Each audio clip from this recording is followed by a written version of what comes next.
आपको पता है इंडिया जैसे थर्ड वर्ल्ड कंट्री में रहने का क्या मजा है। आप सड़क के किनारे कम्यूट कर रहे होते हैं और अचानक कुछ इंटरेस्टिंग नोटिस करते हैं। आपके बगल वाला शख्स ऑटो ड्राइवर से 20 रुपए के लिए बार्गेन कर रहा है, लेकिन उसके हाथ में 80,000 रुपए का आईफोन 15 प्रो मैक्स है। इंडिया में ये कोई अनयूजुअल बात नहीं है, ये वो पैराडॉक्स है जो हमें कंज्यूमर के रूप में डिफाइन करता है। हम ग्रोसरीज पर 50 रुपए के डिस्काउंट के लिए जान लगा देंगे, लेकिन एक डिवाइस पर अपनी पूरी महीने की सैलरी खुशी खुशी फूंक देंगे जो स्टेटस का सिंबल बनकर हमारे ईगो को मसाज करे। लेकिन ये स्टोरी का जो फैसिनेटिंग और थोड़ा टेरिफाइंग पार्ट है वो ये है, एप्पल जो ब्रांड ने एक सिंपल फोन को मिलियंस ऑफ इंडियंस के लिए अल्टीमेट स्टेटस सिंबल बना दिया, वो अभी अपनी सबसे बड़ी चैलेंज फेस कर रहा है।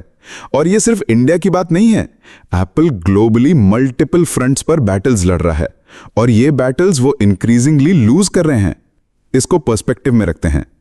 एप्पल की आईफोन सेल्स 2024 में वर्ल्ड वाइड 5% गिर गई हैं। ये तब तक कोई बड़ी बात नहीं लगती जब तक आपको ये पता नहीं चलता कि global smartphone market actually same period में 4% ग्रो हुआ है। जब बाकी सब ग्रो कर रहे थे, एप्पल श्रिंक कर रहा था। चाइना में, जो उनका सेकेंड लार्जेस्ट मार्केट है, iPhone sales year over year 18% से ज्यादा कोलैप्स हो गए हैं। यूरोप में उन्होंने फर्स्ट क्वार्टर में 17% कम आईफोन शिप किए और वो ओनली मेजर प्लेयर थे जिसमें डिक्रीज आया। इवन नॉर्थ अमेरिका में, जो उनका स्ट्रॉन्गेस्ट मार्केट है, एनालिस्ट्स 3% डिक्लाइन की प्रिडिक्शन कर रहे हैं। लेकिन हम इंडियंस के लिए जो रियली इंटरेस्टिंग बात है वो ये, एप्पल की रेवेन्यू ग्रोथ एनुअली सिर्फ 2 से 3% रह गई है। मीनवाइल माइक्रोसॉफ्ट 13% अप है, मेटा 16% अप है। जो कंपनी कभी अनस्टॉपेबल लगती थी वो अब ग्राइंडिंग हॉल्ट पर आ गई है। और जब कोई global giant world wide stumble करने लगता है तो ये अफेक्ट करता है कि वो इमर्जिंग मार्केट जैसे हमारी मार्केट में कैसे कॉम्पीट करते हैं। देखिए, जबकि एप्पल ने फाइनली इंडिया के टॉप 5 स्मार्टफोन ब्रांड्स में क्रैक कर लिया है फर्स्ट टाइम के लिए 2024 के लास्ट क्वार्टर में नियरली 10% मार्केट शेयर अचीव करके और ग्लोबली इंडिया को 4th लार्जेस्ट मार्केट बनाकर, लेकिन यहां एक मच बिगर स्टोरी अनफोल्ड हो रही है। एक स्टोरी जिसमें चाइनीज ब्रांड्स का सिस्टमैटिक टेक ओवर है हमारे स्मार्टफोन मार्केट का। इंडियन कंपनीज का घोस्ट है जो कभी इस स्पेस को रूल करती थीं, और एक क्वेश्चन है जो हर इंडियन को कंसर्न करना चाहिए, क्या एप्पल नेक्स्ट माइक्रोमैक्स बन जाएगा? अब अगर आप 25 के नीचे हैं तो आप सोच रहे होंगे माइक्रोमैक्स कौन? लेकिन अगर आप लेट 20s या 30s में हैं तो आपको अभी नॉस्टैल्जिया का वेव हिट हुआ होगा, क्योंकि एक टाइम था, बहुत पहले नहीं, जब माइक्रोमैक्स सिर्फ कोई फॉरगॉटन ब्रांड नहीं था, वो किंग्स थे इंडियन स्मार्टफोन मार्केट के। मैं आपको 2014 में लेके चलता हूं। मोदी अभी अभी प्राइम मिनिस्टर बने थे, सब डिजिटल इंडिया की बात कर रहे थे और स्मार्टफोन वर्ल्ड में कुछ इनक्रेडिबल हो रहा था। माइक्रोमैक्स, एक कंपनी जो गुड़गांव में 4 इंडियन एंटरप्रेन्योर्स ने स्टार्ट की थी, ने अभी अभी इम्पॉसिबल अचीव कर लिया था। उन्होंने सैमसंग को डीथ्रोन कर दिया था, यह सैमसंग को, और इंडिया का लार्जेस्ट स्मार्टफोन मैन्युफैक्चरर बन गया था।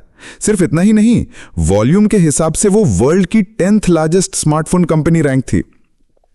इसके बारे में एक मोमेंट के लिए सोचिए, एक इंडियन स्टार्टअप जो गराज लाइक सेटअप में बॉर्न हुई थी ने ग्लोबल जायंट्स को टेक ऑन करके जीत लिया था। 2014 के एंड तक माइक्रोमैक्स 21,000 करोड़ की वैल्यू थी। वो इतनी सक्सेसफुल थी कि अलीबाबा कंपनी में 20% स्टेक बाय करना चाहती थी। ह्यूग जैकमैन, वुल्वरिन हिमसेल्फ, उनका ब्रांड एम्बेसडर था।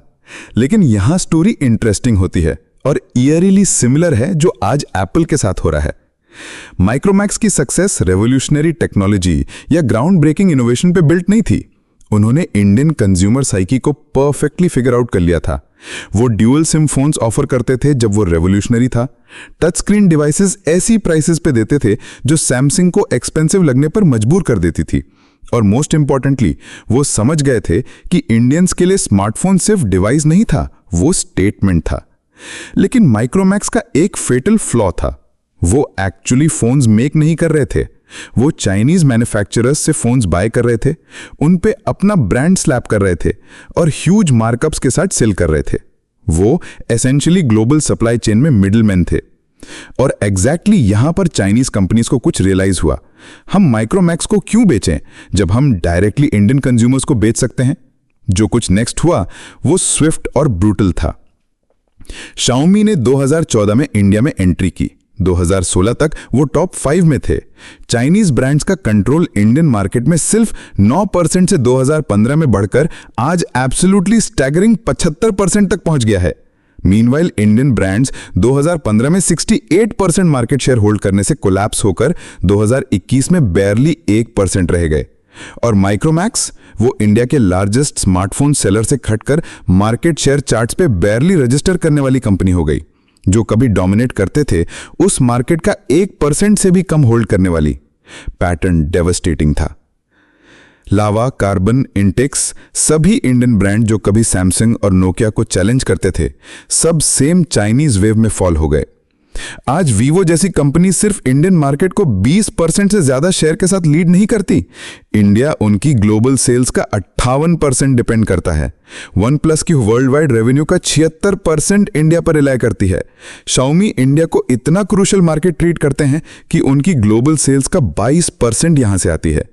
ये सिर्फ फोन्स नहीं है जो इंडिया में सेल हो रहे हैं, इंडिया चाइनीज स्मार्टफोन ब्रांड्स की लाइफलाइन बन गया है। अब आप सोच रहे होंगे ओके, लेकिन इसका एप्पल से क्या कनेक्शन है। एप्पल माइक्रोमैक्स नहीं है, वो एक्चुअली अपने फोन्स मेक करते हैं, उनकी अपनी टेक्नोलॉजी है, अपना इकोसिस्टम है। और आप बिल्कुल राइट होंगे, लेकिन पैरेलल्स आपकी सोच से कहीं ज्यादा अनसेटलिंग है, स्पेशली जब आप एप्पल के ग्लोबल स्ट्रगल्स को देखते हैं। यहां कुछ है जो हर एप्पल इन्वेस्टर, एम्प्लॉय और हां, हम इंडियंस को भी वरी करना चाहिए जो एप्पल पर जॉब्स के लिए डिपेंड करते हैं। आईफोन बिजनेस हर जगह स्टॉल हो रहा है। ये सिर्फ इंडिया में चाइनीज ब्रांड्स को मार्केट शेयर लूज करने की बात नहीं है। एप्पल हर जगह सबको ग्राउंड लूज कर रहा है। सैमसंग ने ग्लोबल स्मार्टफोन क्राउन रिक्लेम कर लिया है। लेटेस्ट क्वार्टर में एप्पल के 46.4 मिलियन के मुकाबले 58 मिलियन यूनिट शिप करके वो मैसिव गैप है। लेकिन रियल प्रॉब्लम सिर्फ सैमसंग नहीं है, यह है कि एप्पल की एंटायर ग्रोथ स्ट्रैटेजी थ्रेट में है। ईयर्स से एप्पल का प्लान सिंपल था, आईफोन प्राइसेस को कीप रेजिंग करो, प्रीमियम फीचर्स ऐड करो और लोगों को रेगुलरली अपग्रेड करने के लिए कन्विंस करो। ये ब्रिलियंटली वर्क करता था जब स्मार्टफोन्स रेवोल्यूशनरी थे। लेकिन अब आईफोन 16 सीरीज को एनालिस्ट्स मिक्स्ड रिस्पॉन्स कहते हैं। इवन एप्पल इंटेलिजेंस, उनका बिग एआई बेट, उस अपग्रेड साइकिल को ड्राइव नहीं कर पाया जिसकी उन्हें एक्सपेक्टेशन थी। और यहां किकर है एप्पल की सर्विसेज बिजनेस, जिसमें ऐप स्टोर, iCloud और एप्पल म्यूजिक शामिल है, ने 2024 में नियरली $100 बिलियन का रेवेन्यू जनरेट किया। यह गुड न्यूज है। बैड न्यूज यह है कि यह सर्विसेज एम्पायर पूरी तरह डिपेंड करती है लोगों के आईफोन ओन करने पर। नो आईफोन यूजर्स का मतलब है no app store revenue, no iCloud subscriptions, no Apple music subscribers. ये सब कनेक्टेड है। और अगर आईफोन फाउंडेशन ग्लोबली क्रम्बल हो जाए तो एंटायर एप्पल इकोसिस्टम प्रेशर में आ जाता है। लेकिन यहां एप्पल की चैलेंजेस माइक्रोमैक्स की फेटल वीकनेसेस को मिरर करती हैं और यहीं पर ग्लोबल कॉन्टेक्स्ट क्रूशियल हो जाता है। जबकि एप्पल सिर्फ चाइनीज फोन्स को रीब्रांड नहीं कर रहा है, वो कुछ इक्वली डेंजरस फेस कर रहे हैं। ग्लोबल डिक्लाइन का परफेक्ट स्टॉर्म जो उनके इंडियन ड्रीम्स को इंक्रीजिंगली डिफिकल्ट बना रहा है। मैं एप्पल की वर्ल्ड वाइड चैलेंजेस की फुल पिक्चर पेंट करता हूं क्योंकि ये डायरेक्टली इंपैक्ट करता है उनकी एबिलिटी को इंडिया में कंपीट करने की। एप्पल की global revenue growth crawling 2 to 3% annually पर स्लो डाउन हो गई है। इसको पर्सपेक्टिव में रखने के लिए माइक्रोसॉफ्ट 13% पर ग्रो कर रहा है, मेटा 16% पर। कंपनी जो कभी अनस्टॉपेबल लगती थी अब कंपेटिटर्स के साथ पेस कीप करने के लिए स्ट्रगल कर रही है, जो लाइटनिंग स्पीड पर मूव कर रहे हैं। आईफोन बिजनेस जो एप्पल के रेवेन्यू का 50% से ज्यादा जनरेट करती है, हर जगह स्टॉल हो रही है। ये सिर्फ इंडिया में चाइनीज ब्रांड्स को मार्केट शेयर लूज करने की बात नहीं है। एप्पल हर जगह सबको ग्राउंड लूज कर रहा है। सैमसंग ने ग्लोबल स्मार्टफोन क्राउन रिक्लेम कर लिया है। लेटेस्ट क्वार्टर में एप्पल के 46.4 मिलियन के मुकाबले 58 मिलियन यूनिट शिप करके। यह कोई स्मॉल गैप नहीं है, यह मैसिव स्टेटमेंट है कि स्मार्टफोन इंडस्ट्री में मोमेंटम कहां हेडिंग है। लेकिन रियल स्टोरी रीजनल ब्रेकडाउन्स में है और यहां एप्पल की इंडियन स्ट्रैटेजी के लिए स्कैरी हो जाता है। चाइना में जो उनका सेकंड लार्जेस्ट मार्केट है और जहां उन्होंने लोकल चैंपियंस के साथ कंपीट करना सीखा था, iPhone sales year on year 18% से ज्यादा कोलैप्स हो गई हैं। वो हुआवे और शाओमी के बिहाइंड थर्ड प्लेस पर आ गए हैं। सेम चाइनीज ब्रांड्स जो अब इंडिया को डोमिनेट कर रहे हैं। अगर एप्पल ईयर्स ऑफ इन्वेस्टमेंट और अडेप्टेशन के बाद चाइना को होल्ड नहीं कर सका, तो ये इंडिया में उनके चांसेस के बारे में क्या कहता है? यूरोप में स्टोरी उतनी ही ट्रबलिंग है। आईफोन शिपमेंट्स फर्स्ट क्वार्टर में 17% गिरी। एप्पल को ओनली मेजर प्लेयर बना के जिसमें डिक्रीज आया, जबकि बाकी सब ग्रो हुए। इवन नॉर्थ अमेरिका में उनके होम मार्केट में, उनकी स्ट्रॉन्गेस्ट टेरिटरी में, जहां आईफोन लॉयल्टी सबसे डीप रन करती है, एनालिस्ट 3% डिक्लाइन इन सेल्स की प्रेडिक्शन कर रहे हैं। जब आप उन मार्केट्स में ग्राउंड लूज कर रहे हैं जिन्होंने आपको सक्सेसफुल बनाया, तो आप रिसोर्सेज और फोकस कैसे फाइंड करते हैं उन मार्केट्स में विन करने के लिए जो अभी भी अप फॉर ग्रैब्स हैं? आईफोन 16 सीरीज, जिसे एप्पल इंटेलिजेंस के साथ फर्स्ट एआई आईफोन के रूप में मार्केट किया गया, उसे एनालिस्ट्स मिक्स्ड रिस्पॉन्स कहते हैं। इवन एप्पल की मच डाउटेड एआई स्ट्रैटेजी वो रिजल्ट्स डिलीवर नहीं कर रही है जिसकी उन्हें होप थी। एनालिस्ट मिंग ची कुओ ने रिसेंटली नोट किया कि एप्पल इंटेलिजेंस की अपील चैट जीपीटी जैसी क्लाउड बेस्ड सर्विसेज के कंपैरिजन में सिग्निफिकेंटली डिक्लाइन हो गई है।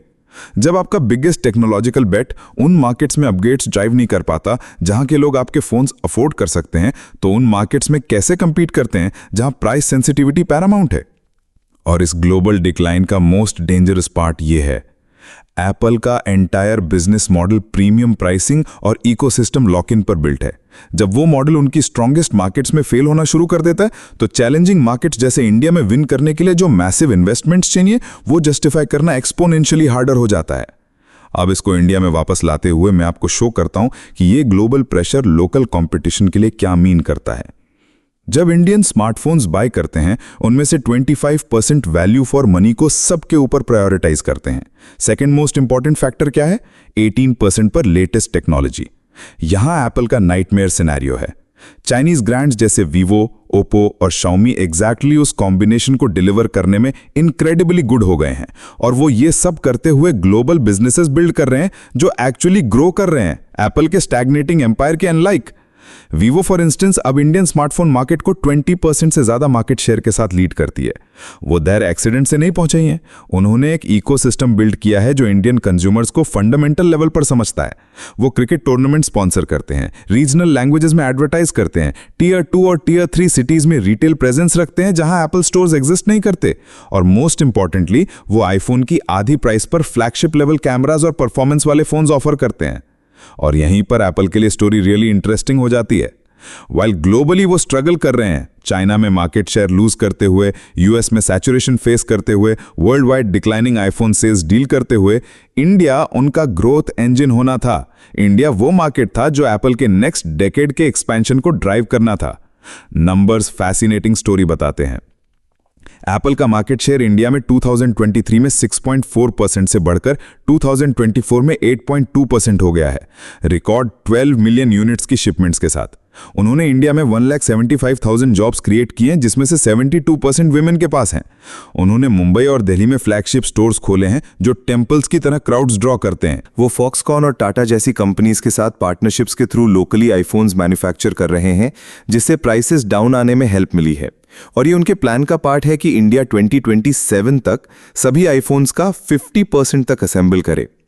सभी अकाउंट्स के अकॉर्डिंग एप्पल इंडिया में अच्छा कर रहा है, लेकिन यहां कैच है, और यहीं पर माइक्रोमैक्स कंपैरिजन रियली रेलेवेंट हो जाता है। इंडिया में सक्सेस सिर्फ ग्रोथ नंबर्स के बारे में नहीं है, ये समझने के बारे में है कि इंडियन कंज्यूमर्स टेक्नोलॉजी ब्रांड्स को लेकर इनक्रेडिबली फिकल हैं। सेम कंज्यूमर्स जिन्होंने 2014 में माइक्रोमैक्स को नंबर 1 ब्रांड बनाया, उन्होंने 2018 तक उसे कंप्लीटली अबैंडन कर दिया। और एप्पल के ग्लोबल स्ट्रगल्स उनकी इंडियन स्टोरी में हेल्प नहीं कर रहे। लेकिन जो इस ग्लोबल डिक्लाइन को एप्पल के इंडियन ड्रीम्स के लिए पर्टिकुलरली डेंजरस बनाता है, उनका सर्विसेज बिजनेस, जबकि 2024 में नियरली $100 बिलियन का रिकॉर्ड रेवेन्यू हिट कर रहा है, पूरी तरह डिपेंड करता है लोगों के एप्पल डिवाइसेस ओन करने पर। ये हाई मार्जिन बिजनेस, जिसमें हार्डवेयर के 37% के कंपैरिजन में 73% प्रॉफिट मार्जिन्स हैं, वो है जो एप्पल की एबिलिटी को फंड करती है न्यू मार्केट्स में इन्वेस्ट करने की, लोकल मैन्युफैक्चरिंग बिल्ड करने की और प्राइसिंग पर अग्रेसिवली compete करने की। लेकिन इस मॉडल के साथ फंडामेंटल प्रॉब्लम है। नो आईफोन्स मतलब no app store revenue, no iCloud subscriptions, no Apple music subscribers. जब आपका most profitable business hardware sales पर डिपेंड करता है जो ग्लोबली डिक्लाइन हो रही हैं, तो आप विशियस साइकिल फेस करते हैं। फ्यूअर आईफोन यूजर्स मतलब लेस सर्विसेज रेवेन्यू, जिसका मतलब आईफोन यूजर्स को वापस विन करने में इन्वेस्ट करने के लिए लेस मनी, जिसका मतलब फ्यूअर आईफोन सेल्स, और स्पाइरल कंटिन्यू होता है। इसीलिए एप्पल के ग्लोबल स्ट्रगल्स इंडिया के लिए इतना मैटर करते हैं। वो completely different strategy for India build नहीं कर सकते जब वो हर जगह अपना कोर मॉडल मेंटेन करने के लिए स्ट्रगल कर रहे हैं। वो लोकल मार्केट्स को अडेप्ट करने और ग्लोबल कंसिस्टेंसी मेंटेन करने के बीच कॉट हैं, एक टेंशन जो इंक्रीजिंगली अनसस्टेनेबल हो रहा है जैसे जैसे उनकी ग्लोबल पोजीशन वीकन हो रही है। और साइंस पहले से ही वहां है। एप्पल के ग्रोथ के बावजूद चाइनीज ब्रांड्स डोमिनेट करना कंटिन्यू कर रहे हैं। वीवो अलोन ने इंडिया में लास्ट क्वार्टर में 7.5 मिलियन यूनिट्स शिप किए। ये नियरली डबल है जो एप्पल ने कुछ रीजन्स में ग्लोबली मैनेज किया। Xiaomi कुछ market share other Chinese brands को लूज करने के बावजूद अभी भी 20% मार्केट शेयर कमांड करते हैं, एप्पल के 5 टाइम्स लार्जर। करंट क्वार्टर में वीवो 22% मार्केट शेयर के साथ लीड कर रहे हैं, सैमसंग 16% पर फॉलो कर रहे हैं, जबकि एप्पल अराउंड 8% पर सिट कर रहे हैं। लेकिन यहां किकर है, ये चाइनीज ब्रांड्स अब सिर्फ प्राइस पर विनिंग नहीं है, वो फीचर्स पर, लोकल अंडरस्टैंडिंग पर, रिटेल प्रेजेंस पर और इंक्रीजिंगली यंगर इंडियंस के बीच ब्रांड परसेप्शन पर विनिंग है। रीसेंट सर्वेज शो करते हैं कि OnePlus अब इंडियन यूथ के बीच अपग्रेड के लिए 32% के साथ मोस्ट प्रेफर्ड एस्पिरेशनल स्मार्टफोन है। सैमसंग फॉलो कर रहे हैं। 16 to 25 एज ग्रुप में Realme 58% प्रेफरेंस के साथ मोस्ट पॉपुलर ब्रांड बन गया है, जबकि OnePlus जैसे ब्रांड यूजर्स को यंग, मॉडर्न और पावरफुल फील कराते हैं, एडजेक्टिव्स जो एक्सक्लूसिवली एप्पल के थे। मैं रिसेंटली एक फ्रेंड से बात कर रहा था जो बैंगलोर में टेक स्टार्टअप में काम करता है। उसने मुझसे कुछ कहा जो स्टक हो गया। उसने कहा, मेरा यंगर ब्रदर जो कॉलेज में है वो आईफोन ओन करने का ड्रीम करता था। अब वो लेटेस्ट OnePlus फोन के लिए एक्साइटेड है क्योंकि उसमें बेटर कैमराज हैं, फास्टर चार्जिंग है और 40,000 रुपीज कम कॉस्ट करता है। एस्पिरेशन में ये shift from foreign premium to Chinese premium exactly वही है जिसने माइक्रोमैक्स को किल कर दिया। लेकिन इस स्टोरी का स्केरियस्ट पार्ट सिर्फ मार्केट शेयर या सेल्स नंबर्स के बारे में नहीं है, ये कुछ मच मोर फंडामेंटल के बारे में है, इकोसिस्टम ट्रैप। देखिए, माइक्रोमैक्स का डाउनफॉल सिर्फ ये नहीं था कि उन्होंने कस्टमर्स लूज किए, ये था कि उनके पास एक्चुअली कस्टमर्स थे ही नहीं, उनके पास बायर्स थे। लोग माइक्रोमैक्स फोन्स बाय करते थे, लेकिन वो माइक्रोमैक्स इकोसिस्टम के लॉयल नहीं थे, क्योंकि रियली कोई इकोसिस्टम था ही नहीं जिसके लॉयल हो। Apple on the other hand हमेशा इकोसिस्टम लॉक इन पर प्राउड करता रहा है। एक बार आप आईफोन बाय करते हैं तो आप एयरपॉड्स, एप्पल वॉच में भी आईपैड भी बाय करने लाइकली हैं और डेफिनेटली वेरियस एप्पल सर्विसेज को सब्सक्राइब करते हैं। इकोसिस्टम अप्रोच एप्पल की ग्लोबली सबसे बड़ी स्ट्रेंथ रही है, लेकिन यह भी उनकी सबसे बड़ी वल्नरेबिलिटी बन रही है जैसे जैसे ग्लोबल ग्रोथ स्टॉल हो रही है। यहां स्केरी मैथ है। एप्पल की सर्विसेज बिजनेस ने 2024 में रिकॉर्ड हाइज हिट किए, नियरली $100 बिलियन का रेवेन्यू जनरेट करके। ये फैंटास्टिक है, एक्सेप्ट एक क्रूशियल डिटेल के लिए, ये पूरी तरह डिपेंड करती है लोगों के एप्पल डिवाइसेस ओन करने पर। नो आईफोन्स मतलब no app store revenue, no iCloud subscriptions, no Apple music subscribers. जब आपके सर्विसेज बिजनेस जिसमें हार्डवेयर के 37% के कंपैरिजन में 73% प्रॉफिट मार्जिन्स हैं, उस हार्डवेयर सेल्स पर डिपेंड करती है जो ग्लोबली डिक्लाइन हो रही हैं, तो आपके पास फंडामेंटल प्रॉब्लम है। और ये ग्लोबल इकोसिस्टम डिपेंडेंसी इंडिया में एक यूनिक प्रॉब्लम क्रिएट करती है। जबकि इंडियन मार्केट फंडामेंटली डिफरेंट है उन मार्केट से जहां एप्पल सक्सीड हुआ है, Apple completely different strategy for India build नहीं कर सकते जब वो हर जगह अपना कोर मॉडल मेंटेन करने के लिए स्ट्रगल कर रहे हैं। वो लोकल मार्केट्स को अडेप्ट करने और ग्लोबल कंसिस्टेंसी मेंटेन करने के बीच कॉट हैं, एक टेंशन जो इंक्रीजिंगली अनसस्टेनेबल हो रहा है। क्यों? क्योंकि इंडियन मार्केट फंडामेंटली डिफरेंट है उन मार्केट से जहां एप्पल सक्सीड हुआ है। यूएस या यूरोप में कंज्यूमर्स इकोसिस्टम्स में बाय करते हैं, इंडिया में कंज्यूमर्स डिवाइसेस बाय करते हैं। वो सैमसंग फोन को गूगल सर्विसेज और म्यूजिक के लिए स्पॉटिफाई के साथ यूज करते हैं और वो उस मिक्स एंड मैच अप्रोच के साथ परफेक्टली हैप्पी हैं। वन कंपनी के इकोसिस्टम में लॉक्ड होने का आइडिया, स्पेशली जब वो इकोसिस्टम एक्सपेंसिव है और लोकल नीड्स को केटर नहीं करता, एक्चुअली बहुत सारे इंडियन कंज्यूमर्स के लिए डेटरेंट है। और यहीं पर चाइनीज ब्रांड्स इनक्रेडिबली स्मार्ट रहे हैं। उन्होंने फोन्स बिल्ड किए हैं जो सीमलेसली उन सभी सर्विसेज के साथ वर्क करते हैं जिन्हें इंडियंस एक्चुअली यूज करते हैं। व्हाट्सएप, इंस्टाग्राम, यूट्यूब, गूगल पे, फोन पे। उन्होंने उन फीचर्स पर फोकस किया है जिनकी इंडियंस को मोस्ट केयर है, camera quality, battery life, fast charging और ड्यूरेबिलिटी। और उन्होंने ये सब अग्रेसिव प्राइसिंग मेंटेन करते हुए किया है जो उनके फोन्स को ग्रोइंग इंडियन मिडिल क्लास के लिए एक्सेसिबल बनाता है। नंबर्स इस शिफ्ट की क्लियर पिक्चर पेंट करते हैं। चाइनीज ब्रांड सिर्फ इंडियन स्मार्टफोन मार्केट का 75% कंट्रोल नहीं करते, वो नैरेटिव कंट्रोल करते हैं कि एक गुड स्मार्टफोन कैसा होना चाहिए। OnePlus ने अपने आप को यंग इंडियंस के लिए एस्पिरेशनल ब्रांड के रूप में पोजीशन किया है। Realme इंडियन यूथ के बीच मोस्ट पॉपुलर ब्रांड बन गया है। 16 to 25 एज ग्रुप में 58% रिस्पोंडेंट्स के साथ जो इसे अपनी टॉप चॉइस कंसिडर करते हैं। इवन प्रीमियम सेगमेंट में जहां एप्पल को थ्योरेटिकली डोमिनेट करना चाहिए, चाइनीज ब्रांड्स ग्राउंड गेन कर रहे हैं। ग्लोबल स्मार्टफोन मार्केट भी एवरी प्राइस पॉइंट पर इंक्रीजिंगली कॉम्पिटिटिव हो रही है और यह कंपटीशन रीजन टू रीजन में वाइल्ड फायर की तरह स्प्रेड हो रहा है। सेम चाइनीज ब्रांड्स जो इंडिया को डोमिनेट करते हैं जैसे Xiaomi, Vivo और Oppo, अब ग्लोबली एक्सपैंड कर रहे हैं। उन रीजन्स में एप्पल से मार्केट शेयर ले रहे हैं जहां वो कभी सेफ फील करते थे। अब ये सिर्फ रीजनल कंपटीशन के बारे में नहीं है, ये ग्लोबल ब्रांड्स के ग्लोबल एम्बिशंस के बारे में है और एप्पल मल्टीपल फ्रंट्स पर साइमल्टेनियसली लूज कर रहा है। जो पर्टिकुलरली कंसर्निंग बनाता है वो पैटर्न है जो हम देख रहे हैं। चाइना में एप्पल ने ईयर स्पेंड किए अपनी स्ट्रैटेजी बिल्ड करने में, स्टोर्स ओपन करना, लोकल मैन्युफैक्चरर्स के साथ पार्टनर करना, चाइना स्पेसिफिक फीचर्स और सर्विसेज क्रिएट करना। आज चाइनीज कंज्यूमर्स आईफोन्स को अबैंडन कर रहे हैं डोमेस्टिक ब्रांड्स के लिए जो बेटर वैल्यू, मोर रेलेवेंट फीचर्स और स्ट्रॉन्गर लोकल अंडरस्टैंडिंग ऑफर करते हैं। सेम प्लेबुक जो चाइनीज ब्रांड्स ने चाइना में एप्पल को डिस्प्लेस करने के लिए यूज किया था, वो अब हर जगह उनके अगेंस्ट यूज हो रहा है, इंडिया भी। लेकिन जो इस स्टोरी को इवन मोर कॉम्प्लेक्स बनाता है, एप्पल का manufacturing bet on India. Company ने लोकल प्रोडक्शन में हेविली इन्वेस्ट किया है, प्लान्स के साथ कि इंडिया 2027 तक 50% आईफोन्स असेंबल करे। ये सिर्फ कॉस्ट्स रिड्यूस करने के बारे में नहीं है, ये एप्पल को इंडियन इकोनॉमी में एम्बेड करने के बारे में है, ऐसे वे में जो उन्हें डिस्प्लेस करना हार्डर बना दे। हालांकि ये स्ट्रैटेजी अपने ओन रिस्क्स के साथ आती है। अगर एप्पल की ग्लोबल डिक्लाइन कंटिन्यू होती रही तो इंडिया में उन 1,75,000 जॉब्स का क्या होता है? Suppliers, retail partners, entire ecosystem जो एप्पल ने अपनी इंडियन ऑपरेशंस के अराउंड बिल्ड की है, उसका क्या होता है? माइक्रोमैक्स की स्टोरी सोबरिंग आंसर ऑफर करती है। जब स्मार्टफोन कंपनीज फॉल होती हैं तो वो फास्ट फॉल होती हैं और वो बहुत सारे लोगों को अपने साथ ले जाती हैं। माइक्रोमैक्स ने डायरेक्टली और इनडायरेक्टली थाउजेंड्स ऑफ पीपल को एम्प्लॉय किया था। उनके पास कंट्री भर में रिटेल पार्टनरशिप्स थीं, सप्लायर रिलेशनशिप्स थीं, मार्केटिंग डील्स थीं। जब चाइनीज ब्रांड्स ने उन्हें डिस्प्लेस किया तो ये सब वर्चुअली ओवरनाइट डिसअपियर हो गया। सेम एंटरप्रेन्योर्स जिन्होंने 21,000 करोड़ की कंपनी बिल्ड की थी, वो खुद को न्यू प्रोडक्ट लाइंस के साथ कमबैक ट्राई करते हुए पाया, स्मॉलर बजट्स के साथ और एक मार्केट के साथ जो मूव ऑन हो चुकी थी। ये हमें मोस्ट इंपॉर्टेंट क्वेश्चन पर लाता है, क्या एप्पल की इंडियन स्टोरी डिफरेंटली एंड होने वाली है? ऑप्टिमिस्टिक होने के रीजंस हैं। माइक्रोमैक्स के अनलाइक एप्पल एक्चुअली अपनी टेक्नोलॉजी, अपनी सप्लाई चेन और अपना प्रोडक्ट डेवलपमेंट कंट्रोल करते हैं। वो सिर्फ किसी और के फोन्स को रीब्रांड नहीं कर रहे। उनके पास ग्लोबल इकोसिस्टम है जो वर्क करती है, भले ही वो इंडियन प्रेफरेंसेस के लिए परफेक्टली सूटेड ना हो। उनकी सर्विसेज बिजनेस ने 2024 में नियरली $100 बिलियन का रेवेन्यू जनरेट किया, रिकॉर्ड हाइज हिट करके। और ये हाई मार्जिन बिजनेस उन्हें फाइनेंशियल स्टेबिलिटी प्रोवाइड करती है जो माइक्रोमैक्स के पास कभी नहीं थी। और परहैप्स मोस्ट इंपॉर्टेंटली उनके पास फाइनेंशियल रिसोर्सेज हैं अडेप्ट करने और इवॉल्व करने के ऐसे वेज में जो माइक्रोमैक्स कभी नहीं कर सकती थी।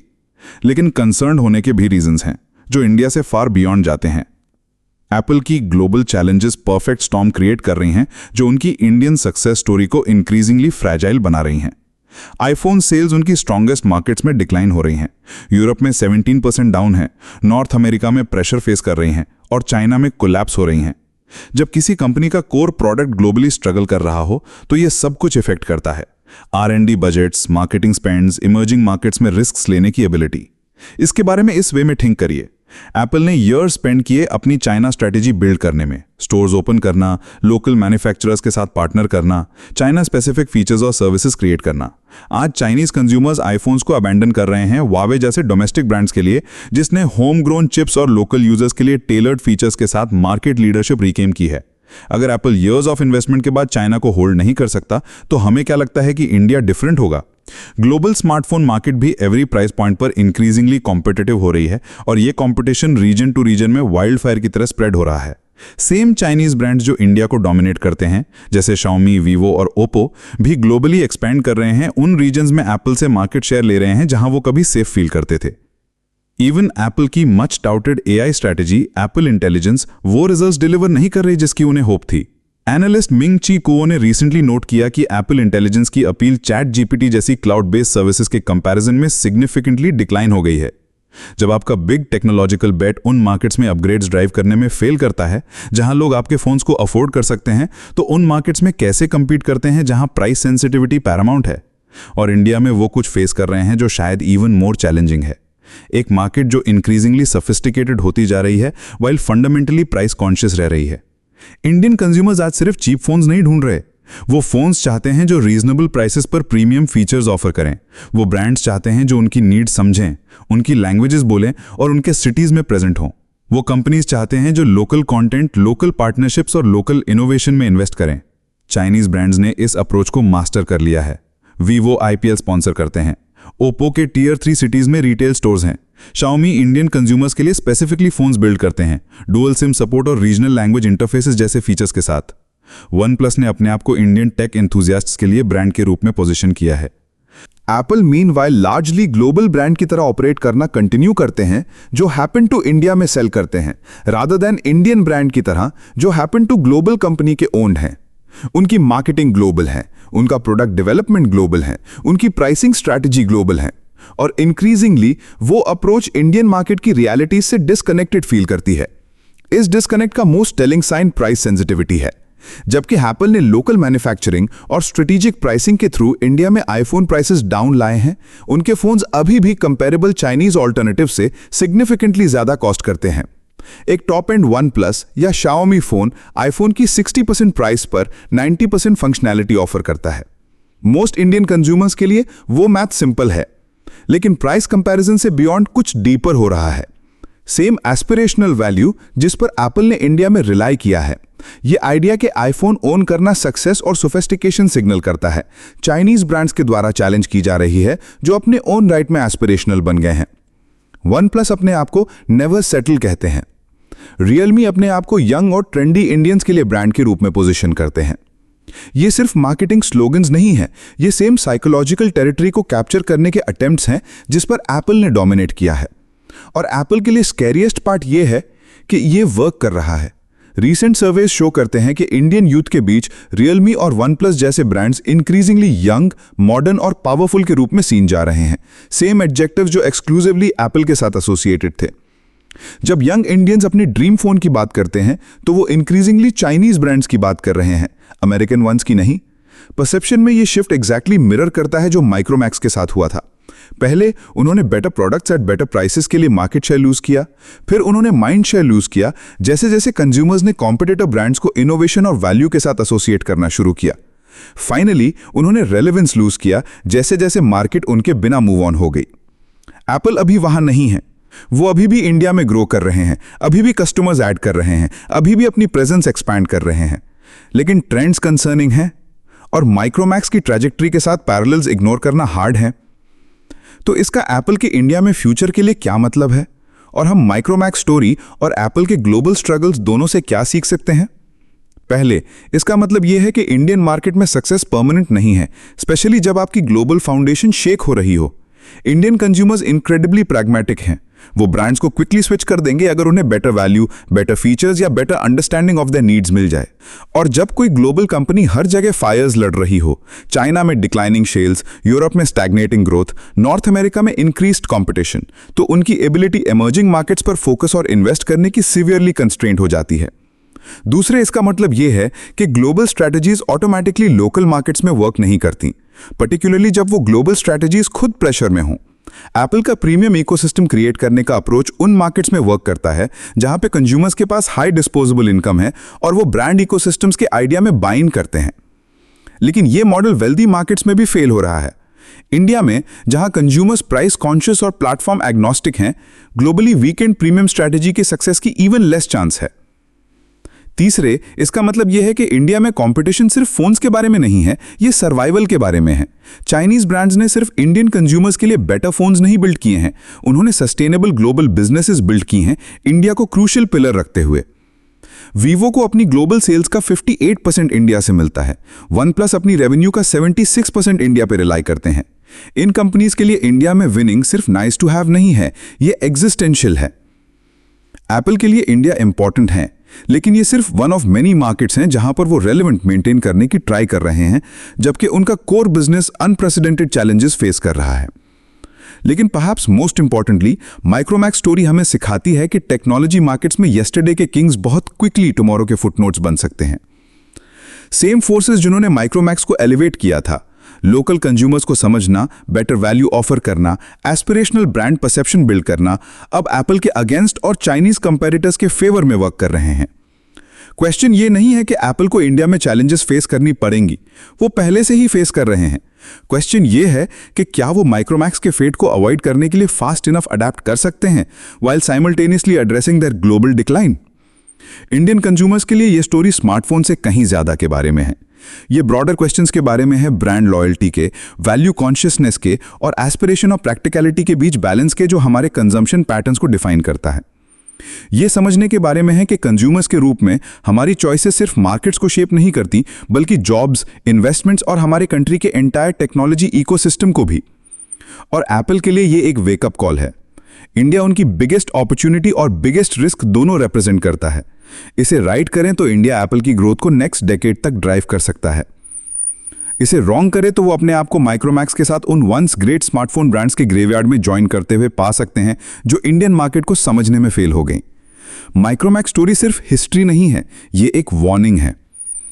और राइट नाउ एप्पल उस क्रॉसरोड्स पर है जहां उन्हें डिसाइड करना है कि क्या वो इस हिस्ट्री से लर्न करेंगे या फिर वो इसे रिपीट करने के लिए डूम्ड हैं।